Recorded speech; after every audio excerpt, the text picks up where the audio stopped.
My name's James Oliver Jr. I'm the author of the book, The More You Hustle, The Luckier You Get.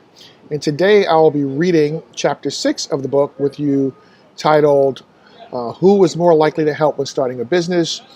You can find the book at themoreyouhustle.com, on Kindle, as well as on iBooks. So without further ado, let's get right to chapter 6.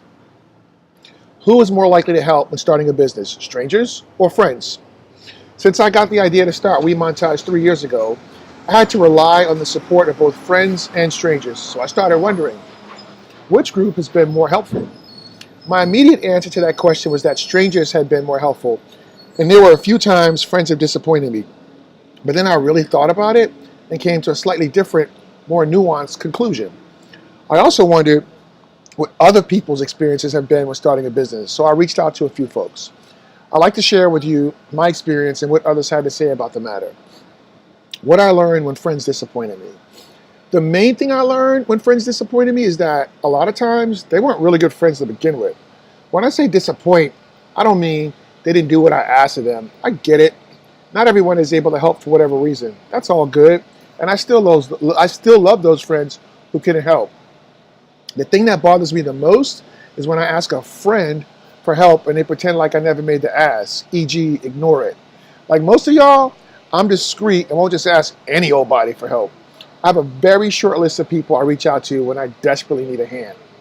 The other thing I've learned is that I need to be more mindful about who I consider to be friends versus good, solid acquaintances, which are important too. The reason it hurts so much when friends disappoint is because my expectations are high for real friends. Thus, I need to recalibrate the meaning of certain relationships and adjust my expectations. This is my responsibility, no one else's. Friends and strangers both help.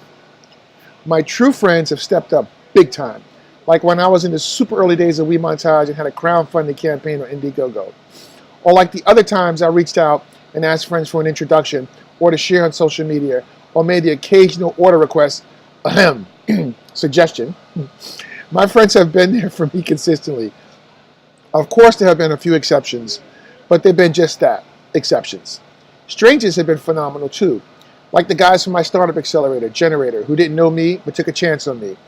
Then there are the guys who run the angel investment group who believed in me and funded my angel investment round. Others weigh in. I reached out to venture capitalist Mark Suster from Upfront Ventures to see if he had a take on the subject. I love the simplicity of his response. Paraphrasing here. You shouldn't burn through the time of friends, and strangers will help anyway. The best solution for help is a combination of work and business colleagues whom you trust. Mark is a perfect example of a stranger being willing to help. Dude is mad busy with so many people trying to get his attention. A few months ago, he spent 30 minutes on the phone with me, and he will occasionally retweet my lame tweets. I'm very grateful for him for his time and attention. Then I reached out to David Cohen of Techstars, a leading global startup accelerator, to get his thoughts about the subject of this article. I met David while going through my accelerator.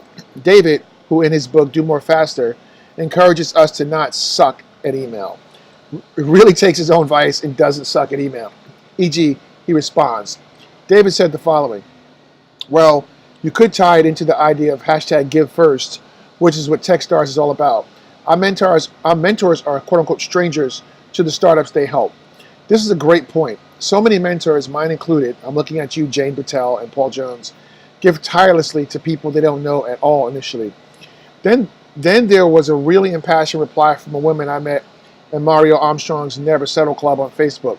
The woman said the following: I find family and friends are less likely to help. I believe for several different reasons. They prefer not to get involved and ruin a relationship, don't believe in you, or don't have enough faith that you can succeed. Damn, that's keeping it real. Oh, and don't get me started on how amazing Mario Armstrong has been. He didn't know me from a hole in the wall when I met him during my participation in an NPR tweet chat about diversity in tech. And not only did he feature We Montage on the Today Show, but he continues to be super helpful. What a boss. Keep hustling.